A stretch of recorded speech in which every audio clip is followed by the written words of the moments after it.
هنتكلم النهاردة عن فن التحنيط. فن التحنيط اشتهر به المصري القديم، وكان بيقصد بيه ايه؟ حفظ جثة الميت من التحلل لأطول فترة ممكنة، وضرورة بقاء الجسد ليستقبل الروح عند البعث، زي ما اعتقدوا القدماء المصريين.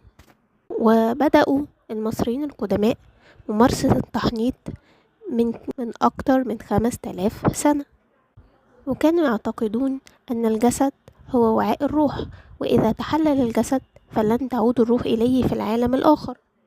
واستخدموا المحنطون مواد طبيعية زي ملح النطرون عشان يجففوا جسد الميت، زائد المواد العطرية والزيوت.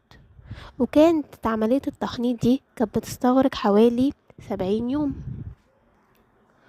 ولم يكن التحنيط مقتصر على الملوك بس شمل الولاء والعامة بدرجات متفاوتة حسب القدرة المادية.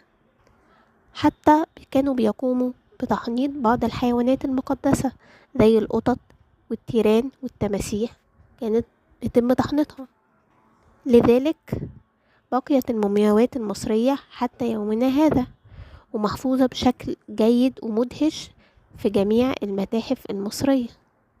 وانتظروني عشان أقول لكم ما هي خطوات فن التحنيط عند المصريين القدماء بطريقة مبسطة.